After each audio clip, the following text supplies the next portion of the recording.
Hi, guys. It's Friday, October 9th, and we are finishing up the seventh week of the weirdest school year ever. Actually, it may not be the weirdest school year ever. It's close. But you may remember hearing about the Spanish flu that hit the world almost exactly 100 years ago, primarily in 1918, 1919. A lot of people got sick and were killed by something that was referred to as the Spanish flu. It honestly probably began in a military base in somewhere in Kansas and then spread to Europe and all over the United States. It's called the Spanish flu because it was Spain who first published information about how people had it. Anyway, that's a sidebar. When the Spanish flu was going strong, people didn't have the kinds of medications or testing that we have now, but they did know that fresh air was really important to control spread. I'm not even sure they knew why, but they realized that good ventilation and outside air seemed to be helpful, and so there are all these cool pictures of these little kids from 100 years ago in these big airy buildings with all the windows open, and it's winter, and so they're all bundled up in coats and scarves and eating their lunch, or doing their little kid schoolwork. Pictures of kids like at desks with blankets around them, because they knew even then that having good air circulation, being outside whenever it was possible, kept virus particles from spreading from one person to another. I ran across some stuff about that recently, and I thought it was so interesting. So maybe this is not the weirdest school year ever. Maybe we're giving 1918, 1919 a run for their money. At any rate, it's certainly the weirdest school year you and I have ever had. I want to talk about COVID-19 today. I'm pretty sure this has been the worst week so far since March for COVID-19 in Arkansas. We are testing a little bit more as we go along, but so that's responsible for a few extra positive results. But things are not looking really good. It's October 9th, right? Is that right? Or the 8th? I think it's the 9th. And so far this month, we've had 6,448 new COVID positive tests. So between 6 and 7,000 people in Arkansas who have tested positive for the virus just in the last, since the 1st of October. We've had 399 people sent to the hospital for COVID-19. Now, a lot of people who were in the hospital last week have gone home, right? So there's not a change in hospitalizations of 400 people, but 399 people have gone to the hospital. 399 families, have someone who is sick enough that they require hospitalization, which is super scary. And 136 people have died in Arkansas since the 1st of this month because of COVID-19 infections. Did some of them have other problems as well? Sure. Some of them already had heart problems or lung problems or, something wrong with them. And they might not have died this month had they not also caught COVID-19. But those are called confounding factors, and it doesn't mean that those things are what caused the person to die. The person generally, was being treated, was sort of stable, was, gonna be okay for a while longer, but then the virus attacked their organs, and so they died before they would have otherwise. So all that is a super sad thing to talk about, but I think it's important that as your science teacher, we talk about this public health thing sometimes, how it works, why we should be concerned, what we can do to help. to make it better, to be part of the solution instead of part of the problem, right? You know how this works, right? Virus particles can't spread on their own. They're not like little spiders that crawl around without anybody's help. Virus particles are things that people who are infected carry, and by breathing, by talking, yelling, singing, sneezing, coughing, we transmit those viral particles out into the air where they can find new people to infect. And so that's why it's so important to wear a mask. Not wrong, right? Not wearing a mask like this, because, I mean, air still comes out your nose, right? But wearing a mask over your nose that fits well in the side of your face, that goes down to your chin, right? And yes, to answer your question, I am using a sock to demonstrate this because it happened to be on my desk, because I brought it today to show you guys that these are my favorite socks, because I asked you about your favorite socks yesterday. Anyway, so let's talk about misinformation and misleading information. This is really, really broad conversation because it can be used to apply to all kinds of different information.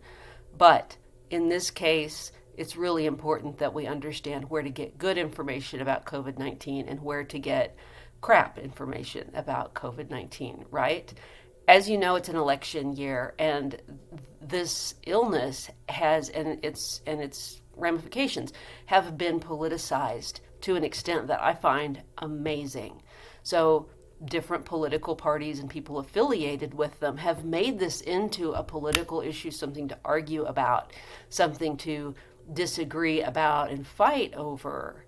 And I'm just floored by the extent to which this is happening, because COVID-19 is not a political issue. COVID-19 is a public health problem that needs to be dealt with science and not people's opinions.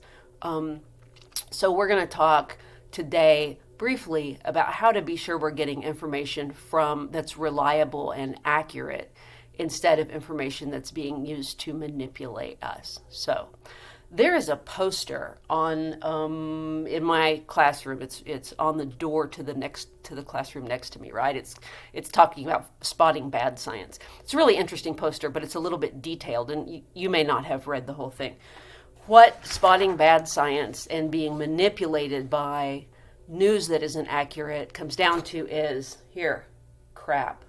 Crap stands for something, right? I'm not just saying this word to you. Here's what this stands for, and I want to talk about each of the things that the letters CRAP stand for, right?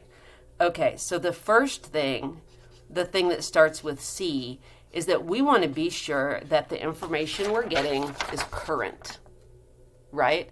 In a case like this, it's super, super important because science does not work instantly, right? What we knew about the virus in March is not as much as we knew about the virus in July.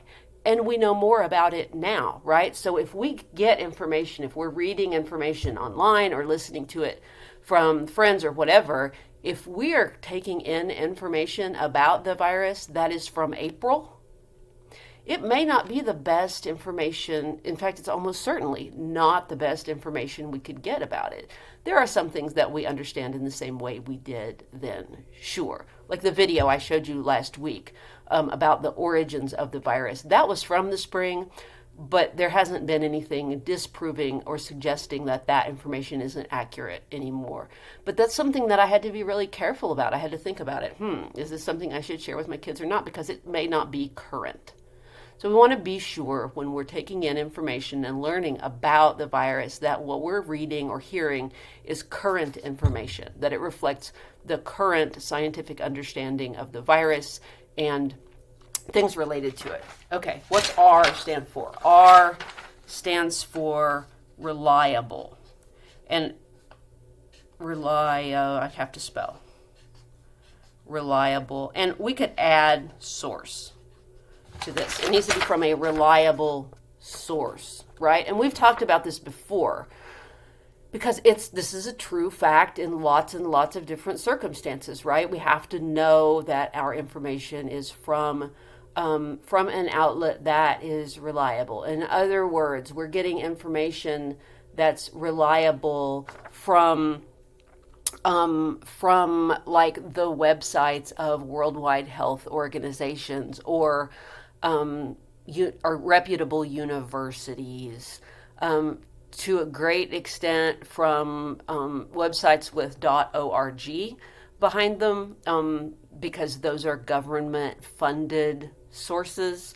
Some of the political discussion has been that those may not be as reliable in this situation as they usually are, because, again, of the politicization of, is that right? Yeah, politicization of the issue. But still, for the most part, those are trustworthy, reliable sources. What's not a reliable source?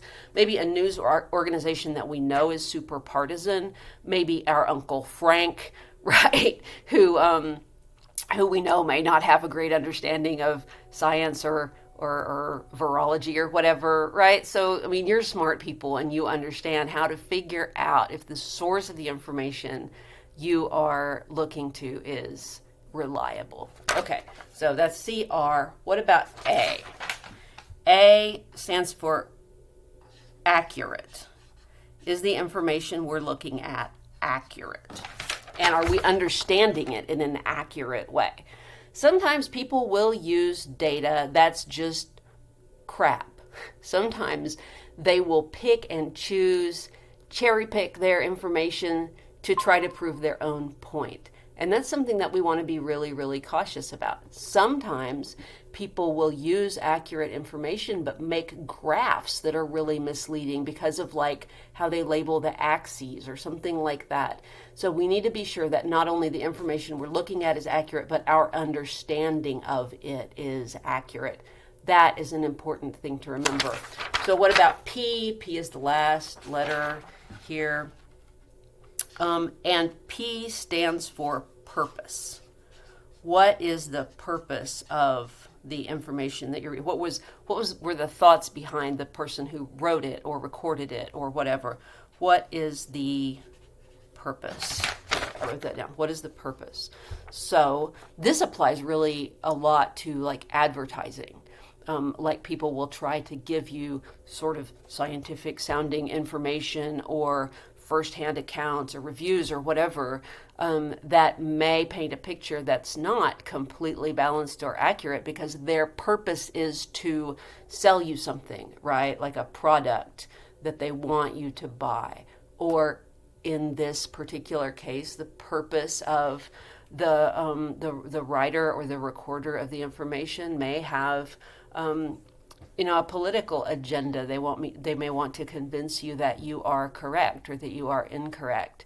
So that's also something that you need to be aware of. You're smart people, and you're too smart to be fooled by information that's not correct. So again, here's a good way to figure out if the way you're understanding anything, but importantly right now, the coronavirus and COVID-19, you need to be sure that the information you're getting and believing and remembering is current, from a reliable source, accurate, and you need to know what the purpose of that information is. Okay, so this is a really long video, but I wanted to be sure to cover this stuff because we're obviously currently having some issues with COVID-19 here in our school and our community. As you know, we've been teaching and learning from home this week. Are we going to continue to do that next week? Well, we have to wait and see, right? I'm sure that they will tell us something about that today or maybe tomorrow. But in order to get back to something a little bit more resembling normal, in order to keep ourselves and our friends and our families healthy, we need to understand how to get reliable information about the spread of COVID-19, the prevalence of it in our communities, and how we can be part of the solution to this public health situation instead of part of the problem that's making it more difficult to contain. So this is again Friday before. Friday clearly is before a weekend. So I hope you have a good weekend. Please try to get caught up on your schoolwork. Please try to rest. Don't lick any doorknobs. We need for you to stay healthy. Take care of your families, and I hope to see you on Monday.